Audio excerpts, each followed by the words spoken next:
સ્વામિનારાયણ હરે. ત્યારે બોલિયા સરવે સંત, તમે સાંભળો શ્રી ભગવંત. વેદ વાળ્યા મત્સ્ય તન ધારી, શંખાસુરને માર્યો મુરારી. સંતો હાથ જોડીને કે મહારાજ, મત્સ્ય પ્રભુ એટલે મત્સ્ય અવતારે શંખાસુર વેદ લઈ ગયો તો એની પાસેથી લઈ આવ્યા અને શંખાસુરને પ્રભુ માર્યો. કોણે? મત્સ્ય ભગવાને. શંખાસુર હતો મહાબળવાન, કહેવો જબરજસ્ત હતો, મહાપરાક્રમી હતો શંખાસુર. પણ પ્રભુ કામ અને ક્રોધ, લોભ અને મોહથી એ હાર્યો હતો. શંખાસુર હતો જબરો, કામ ક્રોધ લોભ કે મોહ એનાથી હારેલો હતો. એવા કામ લોભ ને જે ક્રોધ, મહાજબર છે જગત, મહાજબર છે જગત જોધ. તેને જીતી કર્યો જય જયકાર, એથી કોણ મોટો અવતાર. રિપીટ જેવી કથા થશે થોડીક. શંખાસુર વેદ ઉપાડી ગયો તો બહુ જબરજસ્ત હતો, ગમે એવો હતો, કામ ક્રોધ લોભ અને મોહમાં ફસાયેલો હતો. એવા કામ ક્રોધ ને લોભ જબરજસ્ત એને જીતીને જય જયકાર કરી દીધો. પોતાના આશ્રિતોમાં બધા દોષો દૂર કરી દીધા. એના જેવો બીજો કયો મોટો અવતાર મહારાજને કે તમે કયો કે લ્યો? આવો પ્રશ્ન મહારાજને સંતો પૂછ્યો. એના સિવાય બીજો કોણ મોટો અવતાર? વળી કુર્મ અવતારે સમુદ્ર મંથન વખતે રૂપ ધારણ કર્યું. દેવતાઓ દૈત્યો નેત્રાણ તાણતા હતા, સમજ્યા કે નહીં? તો દેવતાઓ દૈત્યો કે જેવા તેવા નતા, કા મહાયોરદાર હતા. 66 કરોડ દૈત્યો અને 33 કરોડ દેવતાઓ વાસુકી નાગને એમ હલાવતા હશે, કેવું હાલતું, જોરદાર. પણ કામ ક્રોધ કે લોભ એ તો બધા એને ગળ્યા હતા, અમૃતને માટે મથતા હતા, બીજું કાંઈ નતું. તો એવા કામ ક્રોધનો જેણે નાશ કર્યો છે, તેથી કોણ મોટો અવતાર. વળી પ્રભુ વરાહ રૂપ ધારણ કરીને હિરણાક્ષને માર્યો. શેના માટે? પૃથ્વી માટે. હિરણાક્ષ પૃથ્વી પાણીમાં લઈ ગયો હતો. તો હિરણાક્ષ અવતાર ધારણ કરી ગદા લઈને ભગવાન એને માર્યો. દેવતાઓને આનંદ પમાડ્યા. હિરણાક્ષ મહાબળવાન હતો, નવી કથા લખી થોડી. મહાપરાક્રમી હતો, ગદા લઈને યુદ્ધ કરવા ગયો સ્વર્ગમાં. એને દેખીને દેવતા ભાગી ગયા બધા, લ્યો. હા, સ્વર્ગ ખાલી કરી નાખ્યું આખું. દેવતાઓને ડારો દઈને પાછો વળ્યો અને પછી દરિયામાં ગયો. દરિયાના મોજા સાથે યુદ્ધ કર્યો, લ્યો, હલકારા સાથે. પછી ત્યાંથી વરુણ લોકમાં ગયો, વરુણ દેવતા પાસે. વરુણ દેવતાને કે યુદ્ધ કરવું છે મારે તમારી સાથે. વરુણ દેવતા તમને હાથ જોડું, લ્યો. એટલો જોરદાર હિરણાક્ષ, હું યુદ્ધ નહીં કર્યું, તમને પગે લાગું કે લ્યો, નમી ગયા એટલે હું ને ગમ્યા. એવો મહાબળવાન હિરણાક્ષ, પણ કામ ક્રોધનો તો વેચાણ હતો. કામ ક્રોધ લોભ બધા લોઠા, એ એવા લોઠા છે કે આવા મોટા મોટાને પણ દબાવ્યા છે. તો એવા કામ ક્રોધનો નાશ ને કરનારા એવા તમે, તમારા કરતા બીજો કયો મોટો અવતાર સંતો કે મહારાજ? વળી હિરણ્યકશિપુ નરહરિ રૂપ ધારણ કરી નૃસિંહનો મહાબળવાનો, એ જેવો તો નતો, હિરણાક્ષનો ભાઈ. હિરણાક્ષ નાનો અને કે હિરણાક્ષ મોટો કે નાનો, એને હિરણ્યકશિપુ બે હગા ભાઈ હતા હોય. તો હિરણ્યકશિપુ મહાબળવાન તપસ્યા કરીને તપ કરીને એ ઇન્દ્રનું રાજ્ય લઈ લીધું હતું. ખાલી ઇન્દ્રનું નહીં, 10 દિક્પાળોના ઠેકાણા, 49 વાયુ, 12 સૂર્ય બધાને વશ કર્યા હતા. દેવતાઓનો યજ્ઞ ભાગ મારો પોતે લઈ જતો હતો. એવો હિરણ્યકશિપુ હતો. પણ કામ, ક્રોધ અને લોભ એનાથી તો ઈએ હારેલો હતો, ગમે એટલો બળવાન હતો. તો એવા કામ, ક્રોધ અને લોભનો નાશ કરનારા પ્રભુ, વશ કરનારા તમે, તમારા આશ્રિતોને પણ વશ કરાવનારા, એથી કોણ મોટો અવતાર. મહારાજ કીધું હતું ને, મંદરાચળ પર્વત ધારણ કર્યું, આમ કર્યું, તેમ કર્યું ને એવું અમે કાંઈ કર્યું નથી. તો સંતો કે મહારાજ, કામ, ક્રોધ, લોભ, મોહ, મદ, મત્સર, આશા, તૃષ્ણા ભલરાને ભાંગી નાખે, પણ તમે બધાને ભાંગ્યા હો. વામન રૂપ ધરીને દયાળ, કરી ઇન્દ્ર તણી પ્રતિપાળ. ઇન્દ્ર સુર તણો અધિપતિ, જેને ઘેર સતી સચ્ચી જેવી સતી. વળી તમે વામન રૂપ ધારણ કરીને ઇન્દ્રની રક્ષા કરી. વામન રૂપ ધારણ કરીને તો ઇન્દ્ર તમામ દેવતાઓનો રાજા કહેવાય હો. એની ઘરવાળી હતી સચ્ચી પતિવ્રતા નારી, પણ એને પણ કામે તો રોડ્યો હો. ગૌતમના ઘરમાં ઘૂસી ગયો મારો લો ઇન્દ્ર. લો ત્રિલોકીનો રાજા થઈને શું દશા થઈ? શરીરમાં 1000 ભગ થઈ ગયા, રુધિર વહેતા, હેરાન થઈ ગયો, પાઈ માલ કંગાળ કરી નાખ્યો. કોણે? કામે, ઇન્દ્રને. એવા મહાકરૂર જે કામાદિક અંતર શત્રુ, જેના થકી દેવતાઓ કે દૈત્યો કોઈ બચ્યા નથી, એવા પાપીનો તમે પ્રહાર કર્યો છે. એટલા માટે તમારા જેવો બીજો કોઈ અવતાર ન કહેવાય. પરશુરામ 21 વખત પૃથ્વીને નક્ષત્રી બનાવી. શેને માટે? સસરાજુન રાજાને માટે. સસરાજુન જબરો હતો, એમાં નાની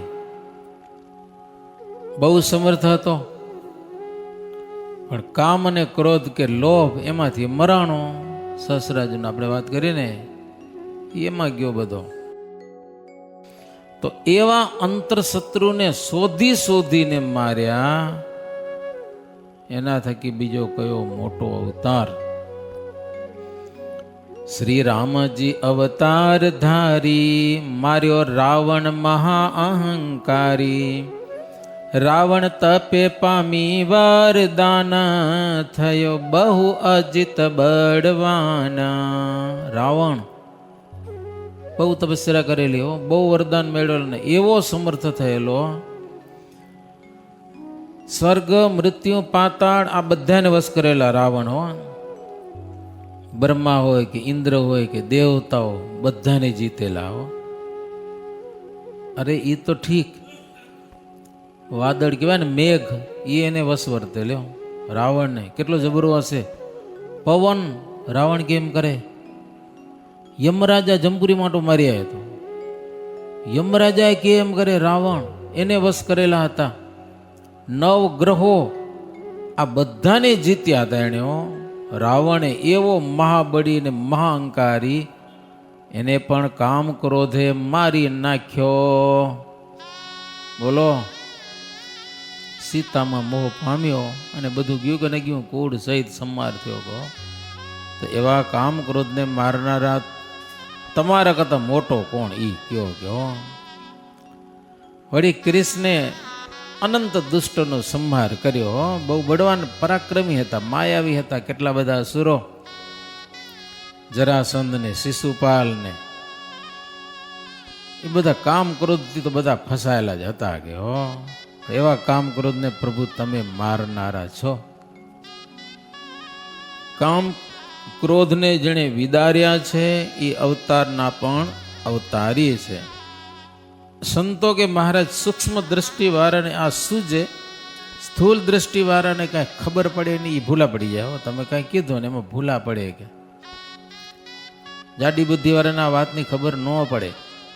આગે જે અવતાર થયા છે ને એણે દૈવી જીવાત્માનો ઉદ્ધાર કરેલો છે. એ દૈવી કે આસુરી, અને આજે તો તમે તો દૈવી હોય કે આસુરી હોય બધાને સુખી કર્યા છે. પૂર્વે અવતારો જે દૈવી જીવાત્મા હતા એને સુખી કર્યા. પ્રભુ આજે તો ગમે એવાને લ્યો સાત્વિક, રાજસિક, તામસી એને પણ પાવન કર્યા. એ ધ્યાન, ધારણા ને સમાધિઓ કરાવી, નારી પ્રાણના સંકેલા કર્યા. અરે કેટલાકના અંતર ફેરવીને તમે આશ્રિત કર્યા. બહુ જીવને શરણે લીધા તમે, અનંત જીવને. અજ જંગથી થયા દેવ, હતા જગ્ગે ગુરુ શિષ્ય એવ. બ્રહ્માના જંગાથી ઉત્પન્ન થયેલા દૈત્યો બધા, એવા ગુરુ અને એવા શિષ્યો, યક્ષ અને રાક્ષસ બ્રહ્મા એવાને ઉપજાવ્યા. એ બ્રહ્માને જ ખાવા દોડ્યા પાછા. હો વળી બલિય રાજાનું બગાસું આવ્યું, એમાં 3 પ્રકારની સ્ત્રીઓ જન્મી. કઈ? પુંસ્તલી, સ્વૈરિણી અને કામિની. તો એવી સ્ત્રીઓમાં મોહ પામેલા ગુરુ અને શિષ્યો, 3 પ્રકારની નારીઓ જેને રાખે, એવા મહા અધમ અને વ્યભિચારી એવા જીવને પણ તમે ઉધાર્યા છે. આ અવતારમાં કેટલી વાતો કરીએ સંતો કે મહારાજને. હો આજે જે પ્રતાપ પ્રગટાવ્યો છે ને, એવો તો ક્યારે પણ બતાવ્યો નથી. ગમે એવા અધમને ઉધાર લ્યો. એક ગામમાં એક પટેલને ચૂડેલ વળગી. એટલે દીઠીએ ચૂડેલને, દીઠીએ એક છોરો ઘણા વર્ષો પહેલા, ભૂકંપ પહેલા મને મળ્યો કે સ્વામી ચૂડેલ દેખાઈ રહી ગયો, શું કરું હવે? ને પછી હું પંડિતને પૂછવા ગયો, એ કે એની જન્મ તારીખ હોય તો કાંઈક તપાસ કરીએ. તો એ જન્મની ખબર નથી કઈ તારીખ છે. તો શું કરું હવે, શું કરું? પછી મેં નાળદેવનું ચરણામૃત પાણી દીધું અને મંદિરમાંથી વાડી લઈ રજ દીધી. મેં કીધું આ તારા શરીરમાં લગાવજે અને પ્રસાદીનું પાણી પીજે, નહીં દેખાય. પછી દેખાતી બંધ થઈ ગઈ. પાછી ચૂડેલ છે ને આગળથી રૂપાડી દેખાય, વાં હડેલી હોય એમ કહે છે. તો એક પટેલને ચૂડેલ વર્ગી, રાતના આવીને ધર્મભંગ કરે. લ્યો, હેરાન થઈ ગયો પટેલ. ચૂડેલ એટલે એક ભૂતનો પ્રકાર છે ને. આ તો રાત્રે આવે, દુઃખી થઈ ગયો. સત્સંગી હરિભગત તમારે જેવો. એ કે એટલે શું છે તકલીફ? છે તકલીફ બહુ એક ચૂડેલ વર્ગીએ જીવ લેવા તૈયાર થઈ છે. બોલો હરિભગત કહેજો આપણા ગામમાં સંતો આવ્યા છે. કેમ જા ને, જાય એની પાસે કંઠી બાંધી લે. ચૂડેલ શું કરે? ચૂડેલનો બાપ કાંઈ ન કરે. એટલે એને મહિમા હશે ને. સ્વામિનારાયણની કંઠી બાંધીને સત્સંગી થા, બચી જાય ચૂડેલ, તને કાંઈ નહીં કરે. ત્યાં પટેલ આવ્યો મંદિરમાં, વર્તમાન ધરાવ્યા. સંતોએ નિયમ આપ્યા, એટલા નિયમ આપજે કે ચૂડેલ તને કાંઈ કરી શકશે નહીં. તોય રાતના આવી પાછી. લ્યો, 10 ફૂટ છેટી ઊભી હતી. કે ગળામાં હું પહેરી આવ્યો કે ઉતારી નાખ કે. તો એટલે એને પાવર આવી ગયો કે મારે કંઠી કામ કરે છે. 10 ફૂટ છેટી ઊભી, બાજુ મને આવી હતી ચૂડેલો. કંઠી બાંધી, ચૂડેલ બાજુ મને આવી.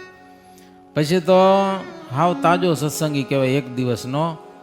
પણ એને ખબર પડી ગઈ કે સ્વામિનારાયણમાં પાવર હતો છે. સમજાય કે નહીં? આ સત્સંગી આજનો સત્સંગી થયો અને ચૂડેલ મારે થઈ કે 10 ફૂટ છેટી ઊભી થઈ રહી. પછી તો ધોકો લીધો, ધોકો. એ કે મારો જીવ લેવા ત્યાંથી વાહે દોડ્યો. ચૂડેલ ભડકો કરીને ભાગી જ ગઈ. લ્યો, તો એવા ચૂડેલ જેવા જીવોનો પણ આ અવતારે ઉદ્ધાર કર્યો છે. કેટલી વાતો કરી. ચૂડેલ કોઈ ભૂત હોય કે બ્રહ્મ રાક્ષસ હોય કે અનેકનો ઉદ્ધાર આ અવતારે સંતો કે મહારાજ. આજ જનને આપ્યા જે સુખ, તે તો કહ્યું જાય કેમ મુખ. સર્વે થકી પાર છો મહારાજ, તે અમને મળ્યા તમે આજ.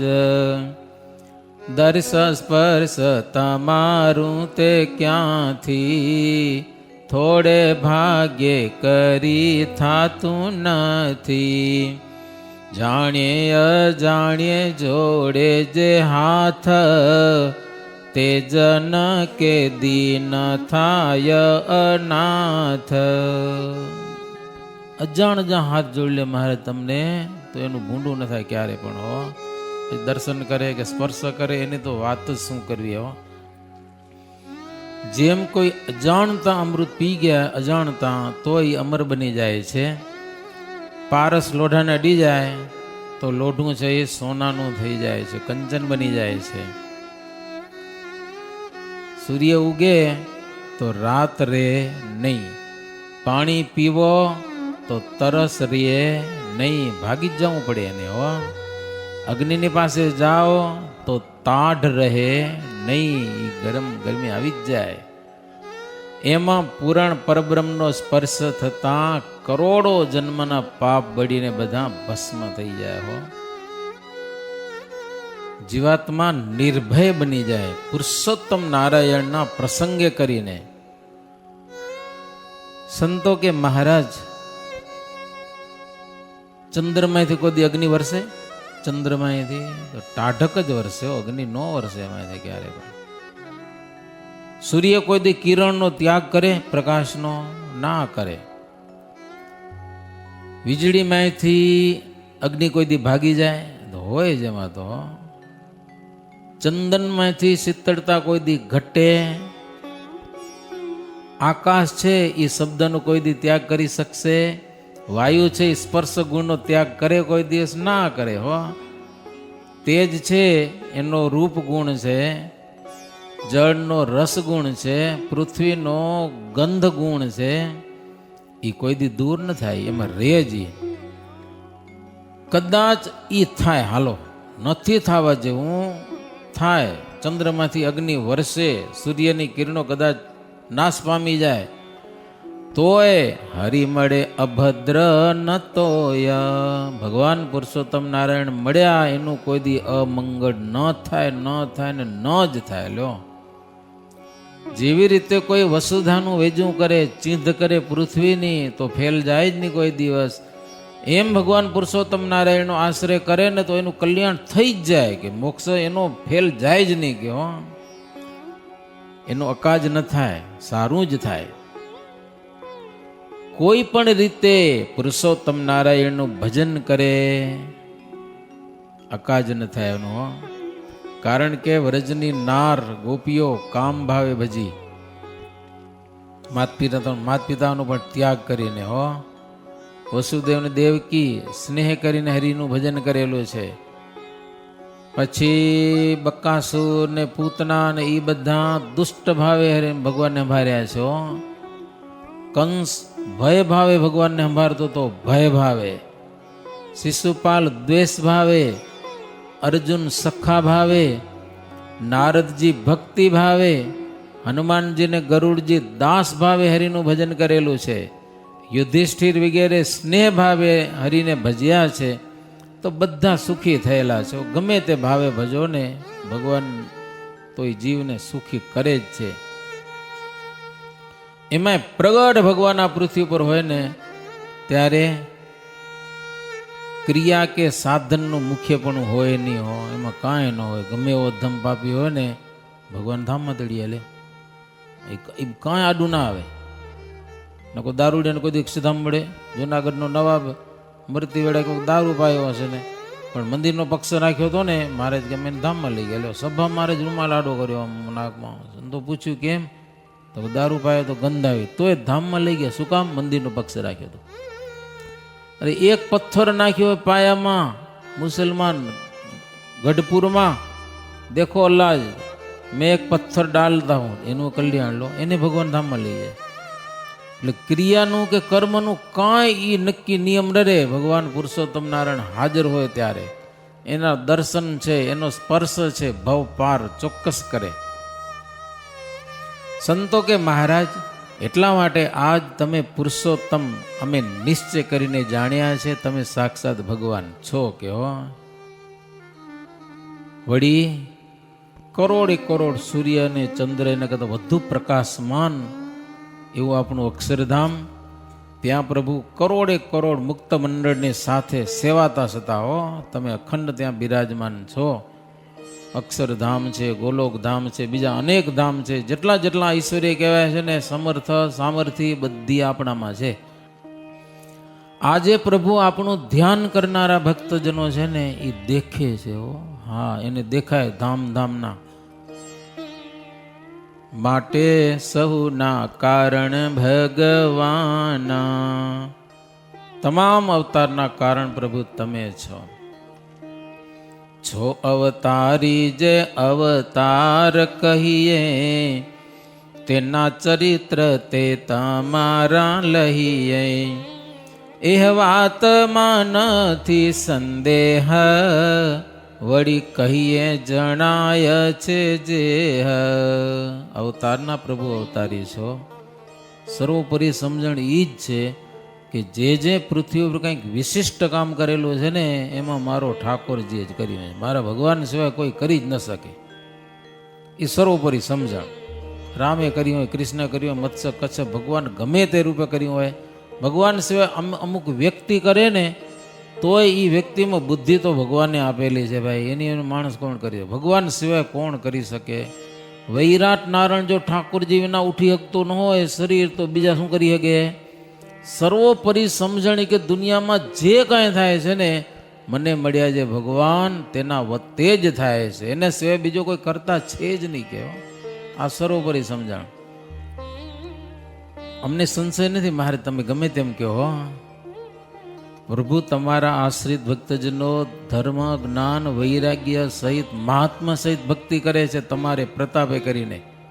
અસંખ્ય લોકો એવો પ્રતાપ અતિ અપાર તમે પ્રગટાવ્યો છે આ વાર, તે તો સહુ જાણે નર નાર, નથી છાનીએ વાત લગાર. એવા તમે જેને મળ્યા મહારાજ, તેને કરવું ના રહ્યું કોઈ કાજ. તોય રખાવો છોરીડી રીત, કહું તે પરમ પુનીત. એવો અપાર પ્રતાપ આ સમયનો છે હો. અનેક વાર ભગવાનના અવતારો થાય છે, પ્રભુ તમે જ અવતાર ધારણ કરો છો, પણ આ વખતે જે અવતાર ધારણ કરીને જે સામર્થ્ય બતાવી છે, પ્રતાપ જણાવ્યો છે, એવું તો કોઈ વખતે નથી થયું હો, કોઈ વખતે નહીં હો. કેવું સત્સંગી દેહ છોડેલું મારે ધામમાં લઈ જાય લો, એ વિમાન લઈને આવે ને અનેક સંતોને એવા કેટલા આપણા સત્સંગમાં વાતો આજ દિવસ સુધી લ્યો. અને કોઈ પાપી મરી જાય જમતું તો લઈ જાય લ્યો, કરતો હોય ને કે સ્વામિનારાયણ આમ છે ને તેમ છે ને, એને આવે યમદૂત તો આખું ગામ જુએ પાછું. હવે તો નથી દેખાતું ભલે, પણ મારે જ વખતે એવું દેખાતું. પાપીને યમદૂત તો ધોકા મારીને લઈ જાય એ ગામ જુએ, અને સ્વામિનારાયણનો સત્સંગી હોય ને એને ભગવાન વિમાન લઈને તેડા હોનાનું વિમાન લઈ આવે, એવું સરસ મજાનું. ઓલો આરામથી જાય, જાઉં ભગવાનના ધામમાં એમ કરીને મરી જાય, અને ઓલો તો માર ખાતો ખાતો જાય. પછી કોણ સત્સંગી ન થાય કયો? હે મહારાજ વખતે હમણાં કરતાં વધુ સત્સંગ હતો. એ મારવાડ દેશમાં ને નિમાડ દેશમાં ને કેટલી જગ્યાએ માણસો હતા છે, તિબેટથી ને ચાઇનાથી ને ત્યાંથી મહારાજના દર્શન કરવા આવતા. બોલો સત્સંગીઓમાં નામ લખ્યા. તામ્રપર્ણીથી છે દક્ષિણ ભારતમાંથી ને છે રામેશ્વરથી ને છે જગન્નાથપુરીથી માણસો મહારાજના દર્શન કરવા આવતા હો. હા, મહારાજ એવા તમે મળ્યા, એને હવે શું કરવાનું? કાંઈ બાકી રહ્યો? કાંઈ કરવા નથી રહ્યો. છતાંય રૂઢી રીત રખાવો છો મહારાજ તમે હો. શું રીત રખાવો છો? નિયમ ધર્મનું પાલન કરાવો છો.